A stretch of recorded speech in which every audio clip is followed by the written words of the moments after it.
नमस्कार दोस्तों, आपका फिर से स्वागत है आपके अपने YouTube चैनल रो एजेंट पर। तो दोस्तों, आज बात करेंगे हम चौधरी रणवीर सिंह यूनिवर्सिटी जींद की बीएड सेकंड ईयर की प्रैक्टिकल्स के बारे में।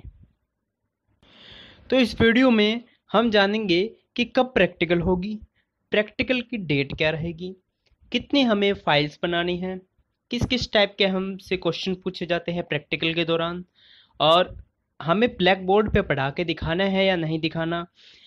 प्रैक्टिकल ऑनलाइन मोड में होगी तो हम कैसे पढ़ा के दिखाएंगे, या ऑफलाइन मोड में होगी तो हम कैसे प्रैक्टिकल देंगे, और प्रैक्टिकल का मटेरियल क्या रहेगा, कैसे हम एडजस्ट करेंगे, क्या क्या उसमें लिखना है, क्या क्या नहीं लिखना है। तो इन सभी के बारे में जानने के लिए आप वीडियो में बने रहे अंत तक। सबसे पहले बात करते हैं हम कि प्रैक्टिकल की डेट क्या रहेगी। अभी तक जो संभावना लगाई जा रही है वो यही है कि एग्ज़ाम के तुरंत बाद ही प्रैक्टिकल होगी। जी हाँ, जितने भी टीचर हैं वो यही बात कह रहे हैं कि एग्ज़ाम के तुरंत बाद ही आपकी प्रैक्टिकल होगी। यानी बीएड सेकंड ईयर का जो एग्ज़ाम है वो 9 तारीख को ख़त्म हो रहा है। तो 9 तारीख को ख़त्म हो रहा है, तो यानी कि 11 के अराउंड आपकी प्रैक्टिकल्स हो सकती है। अगर 11 को नहीं होती तो वो 1-2 दिन का गैप हो सकता है, उस दौरान हो जाएगी। तो जल्द ही जो प्रैक्टिकल का नोटिस है वो 1-2 दिन में साइट पे अपलोड कर दिया जाएगा। तो इस बात की कोई बच्चा टेंशन नहीं लेगा कि प्रैक्टिकल कब होगी। तो प्रैक्टिकल एग्ज़ाम के तुरंत बाद होगी। अपनी प्रैक्टिकल को अच्छी तरीके से बना ले, अच्छी तरीके से कवर अप कर ले, और अच्छी तरीके से सुंदर सुंदर उस पर नाम लिख दे। उसके बाद बात करते हैं हम कि हमें कितनी प्रैक्टिकल फाइल बनानी है। तो बीएड सेकंड ईयर में हमें 2 प्रैक्टिकल फाइल बनानी है, जिसमें से पहली है स्किल इन टीचिंग, जो हमारी 100 नंबर की फाइल रहेगी। 80 नंबर का जो है हमारा प्रैक्टिकल रहेगा, और 20 नंबर जो है उसके अंदर असेसमेंट के रहेंगे, जो हमारे सब्जेक्ट टीचर हैं उसके द्वारा दिए जाते हैं। ऐसे ही जो सेकंड फाइल है स्कूल बेस्ड एक्टिविटी, और ये 50 नंबर की फाइल रहेगी, जिसमें से 40 नंबर हमारे प्रैक्टिकल के होंगे और 10 नंबर हमारे असेसमेंट के होंगे, जो हमारे टीचर के द्वारा हमें दिए जाएंगे। अब बात करते हैं हम पहली जो प्रैक्टिकल फाइल है उसके बारे में, स्किल इन टीचिंग। इसमें क्या होता है कि हमारे 2 पेडागोजिकल सब्जेक्ट रहेंगे। उन दोनों के लेसन प्लान हमें लिखने हैं, माइक्रो लेसन और मेगा लेसन। ठीक है, फिर उसमें एक डिस्कस लेसन रहेगा। देन हमारा रियल टीचिंग रहेगी। रियल टीचिंग में आ जाती है जो हमने टीपी के दौरान, जो हमारी स्कूल में 6 महीने की जो टीपी लगती है, उस दौरान हमने क्लास में बच्चों को क्या क्या करवाया, क्या क्या हमने ऑब्जर्व किया, तो उसका हमें ब्यौरा लिखना होता है इसके अंदर, रियल टीचिंग के अंदर। इसके 12 लेसन रहेंगे। माइक्रो लेसन के 5 लेसन रहते हैं, मेगा लेसन के भी 5, और डिस्कस लेसन 1, और रियल टीचिंग 12 लेसन। तो इस फाइल के अंदर हमें 2 पेडागोजिकल सब्जेक्ट चूज करने हैं। जैसे अगर कोई बच्चा मेडिकल साइंस से है या फिर नॉन मेडिकल से है, तो मेडिकल से है उसके पास जो पेडागोजिकल सब्जेक्ट रहते हैं वो है फिजिकल साइंस, और सेकंड है बायोलॉजिकल साइंस। ठीक है, तो उन दोनों के बारे में उसको मेगा लेसन लिखने हैं, उसके माइक्रो लेसन लिखने हैं, डिस्कस लेसन लिखने हैं, और रियल टीचिंग लेसन लिखने हैं। अगर कोई बच्चा नॉन मेडिकल से है तो उसका जो पेडागोजिकल सब्जेक्ट हो गया वो होता है फिजिकल साइंस और मैथमेटिक्स साइंस। ठीक है, तो ऐसे ही ये स्किल इन टीचिंग में 2 सब्जेक्ट के लेसन लिखने हैं। उसके बाद में हम बात करेंगे हमारी दूसरी फाइल जो है स्कूल बेस्ड एक्टिविटी। इसमें क्या होता है कि इसमें जो पेडागोजी सब्जेक्ट है उसका सीसीए के बारे में पूछ लेंगे कि सीसीए होता क्या है, कैसे वर्क करता है। और स्कूल बेस्ड एक्टिविटी है जो वहाँ पर आपने टीपी की, उस स्कूल में क्या क्या फंक्शन होते थे, कब आपने टीपी स्टार्ट की थी, कितने महीने की, तो उसके बारे में आपको एनालिसिस करना है और आपको लिखना है।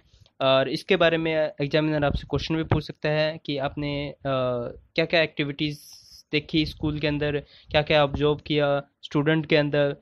तो ये सभी चीज़ इस फाइल के अंदर रहेगी। और ये फाइल जो है वो 50 नंबर की रहेगी, जिसमें से 40 नंबर आपके प्रैक्टिकल के रहेंगे, और 10 नंबर आपके जो सब्जेक्ट टीचर है, जो असेसमेंट के 10 नंबर रहेंगे। फिर बात करते हैं हम कि प्रैक्टिकल के दौरान जो वाइवा होता है उसमें किस टाइप के क्वेश्चन पूछे जाते हैं। तो सबसे बड़ी जो समस्या रही है हमारे स्टूडेंट की वो ये रहती है कि किस टाइप के क्वेश्चन पूछे जाते हैं। तो मैं बता दूं कि डरने की कोई बात नहीं है, बहुत ही सिंपल क्वेश्चन पूछे जाते हैं और आपकी प्रैक्टिकल फाइल के अंदर से क्वेश्चन पूछे जाएंगे। ज़्यादातर जो क्वेश्चन पूछे जाते हैं वो माइक्रो लेसन से ही पूछे जाते हैं, तो इसमें घबराने की कोई बात नहीं है। या फिर कभी कभार टीचर खुद ही पूछ लेता है कि आपको कौन सा टॉपिक अच्छे से आता है, तो उसी टॉपिक में से आपसे क्वेश्चन पूछ लिए जाते हैं।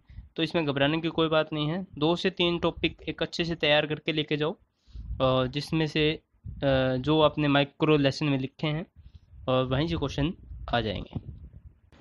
फिर बात आती है कि आपको पढ़ा के दिखाना होता है। जी हाँ, प्रैक्टिकल के दौरान फिर आपके सामने टीचर बैठेंगे और आपके क्लास के बच्चे बैठे बैठे होंगे, तो आपको 2 से 3 मिनट ब्लैक बोर्ड पे कोई भी टॉपिक जो आपको अच्छे से आता है वो आपको पढ़ा के दिखाना है। जी हाँ, आपको अपनी मर्जी होगी, आप अपनी मर्जी से कोई भी टॉपिक ले सकते हैं जो आपको बहुत ही अच्छे तरीके से आता है। ठीक है, फिर आपको पढ़ा के दिखाना है। उस दौरान आपकी एक्टिविटी को ऑब्जर्व किया जाएगा कि आप नर्वस तो नहीं हो, आपका पढ़ाने का तरीका कैसा है, आपका पढ़ाने का पढ़ाया हुआ कैसे समझ आ रहा है, कैसे आप डिलीवर कर रहे हो, आप बेखौफ डिलीवर कर रहे हो या फिर आप अटक अटक अटक पढ़ा रहे हो, डर डर के पढ़ा रहे हो। तो ये सभी चीज़ आपकी ऑब्जर्व की जाएगी ऑब्जर्वर के द्वारा, जो टीचर आपके सामने बैठे होंगे। और आपका आई कांटेक्ट कैसा है बच्चों के साथ, टीचर के साथ, ये सभी चीज़ नोटिस होती है उस 2 से 3 मिनट के अंदर। तो जो भी अच्छा सा टॉपिक आता है वो उसको बहुत ही सुंदर तरीके से तैयार करके लेके जाओ और जाते ही वहाँ पे परफॉर्मेंस करो। और साथ ही साथ परफॉर्मेंस के दौरान आप बीच बीच में बच्चों से क्वेश्चन भी पूछ सकते हो। तो एज ए लाइक जैसे कि टीचर करते हैं, तो आप एक टीचर हो, आप टीचर बन रहे हो अब, तो आपको वैसा ही परफॉर्मेंस करना है जैसे टीचर करते हैं। तो ऐसे क्वेश्चन पूछने हैं और ऐसे थोड़ा आई कांटेक्ट रखना अच्छे तरीके से, और डरने की कोई बात नहीं है। एक आधा क्वेश्चन और है जो स्टूडेंट से लगभग पूछ लिया जाता है, टीपी के दौरान पूछ लिया जाता है कि आपने टीपी कहाँ लगाई थी, कौन से स्कूल में लगाई थी, बच्चों को पढ़ाते हुए क्या क्या आपको समस्या आई, या क्या क्या आपको अच्छा लगा, कौन सा टॉपिक पढ़ाते हुए आपको मज़ा आया।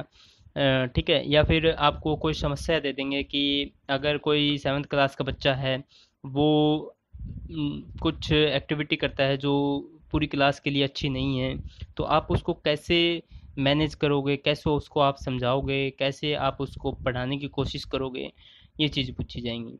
या फिर कभी कभार आपको जांच करने के लिए कि आपने अच्छे से टिप्पी लगाई है या नहीं लगाई है, तो कभी कभार वो किसी स्टूडेंट का नाम भी पूछ लेता है, कोई टीचर का नाम पूछ लेता है, या फिर कोई टॉपिक पूछ लेता है कि कौन सा टॉपिक आपने करवाया जो आपको बहुत अच्छे से आता है, कौन सा टॉपिक आपने कितने दिनों में करवाया था, या फिर 10th क्लास में कैसे बच्चों का कैसा रिव्यू रहा, कैसा उन्होंने परफॉर्मेंस दिया, आपका पढ़ाए हुए सब्जेक्ट में कितने नंबर आए। तो ऐसे वो आपको निकालने के लिए, आपके अंदर से पहचानने के लिए करेगा। तो आपको किसी भी प्रकार की डाउटफुल एक्टिविटी नहीं करनी है, चाहे आपने टिप लगाई हो चाहे नहीं लगाई हो। तो डरना नहीं है, बेझिझक होके जो भी नाम आपके दिल में आ रहा है, रितु रीता रितु रीना, जो भी अगर आपके दिल में आ रहा है वो बोल दीजिए। और जो भी पूछे उसका जल्दी से जवाब देना है, सोच समझ के जवाब देना है। ऐसा नहीं कि आप टीचर पूछ कुछ रहा है और बोल कुछ रहे हो। तो इस बात का ध्यान रखना। और डरने की कोई बात नहीं होती, क्योंकि जो प्रैक्टिकल्स होती हैं वहीं से आपका डर खुलेगा, वहीं से आप टीचर बनते हो। तो बेझिझक होके, बेखौफ होके तैयारी करना, और अच्छे से मतलब जो प्रैक्टिकल फाइल्स है हमें अच्छे से कवर अप करके अच्छी सुंदर बना के लेके जानी है। और एक बात का और ध्यान रखना, कभी कभार अगर टीचर को डाउट हो जाता है तो वो हैंड राइटिंग भी मैच कर सकता है, ऐसा भी हो सकता है मे बी। तो थोड़ा सा इस बात का भी ध्यान रखना कि वो हैंड राइटिंग आपकी हो, तो आपकी मिलेगी। तो ऐसा कुछ ध्यान रखना। अब बात करते हैं कि प्रैक्टिकल ऑनलाइन मोड में होगी या ऑफलाइन मोड में होगी।